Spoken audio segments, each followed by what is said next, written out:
all stations, please stand by for the latest advisory on Hurricane Milton. This is NB9X. Here is the 5 p.m. advisory on Hurricane Milton from the National Hurricane Center in Miami.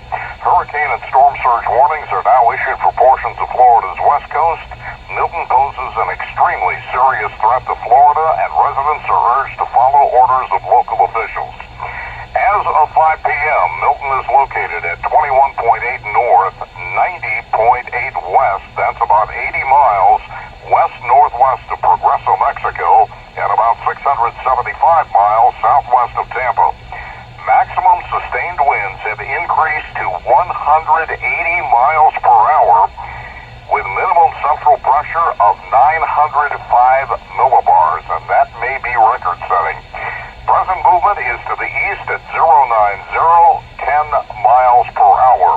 So this storm will brush against the Yucatan Peninsula, but will likely not make a direct hit.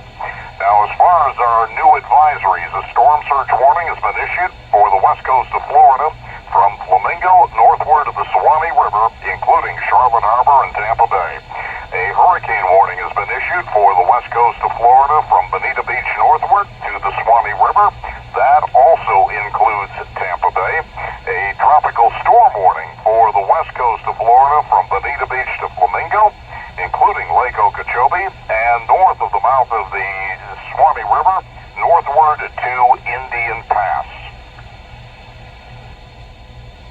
Now, based on information we have received from the National Weather Service, we are looking at storm surge in the Tampa Bay area of 8 to 12 feet, possibly higher. We will or should get an update on that about 5:30 this evening once this advisory has been digested by the local National Weather Service meteorologists, and we will have that for you at that time. Now, reflecting the track of this storm, we've just plotted out some raw data here on a map. Not sure if we have the 5 p.m. Yes, we do have the 5 p.m. advisory. And unfortunately, folks, it looks like this storm is going to make landfall at Tampa Bay. Based on the data that the Hurricane Center provided, it looks like we'll be expecting winds of 120 miles per hour, sustained winds, a higher gust at landfall. The storm will then proceed a little bit more towards the northeast and run literally right up the I-4 corridor.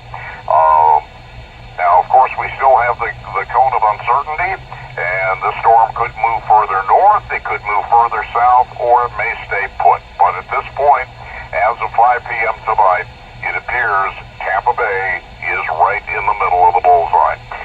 This storm right now, with winds of 180 miles per hour, and unless my memory is incorrect, this now surpasses Hurricane Wilma back in 2005, which had winds of 175 miles per hour.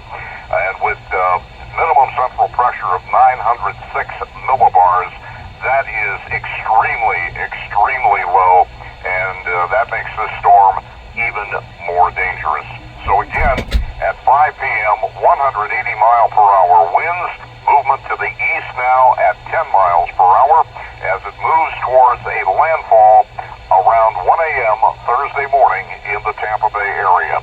Expect to start feeling hurricane force winds here late on, or I should say by Wednesday afternoon, and particularly for areas to the south of Tampa Bay earlier on Wednesday.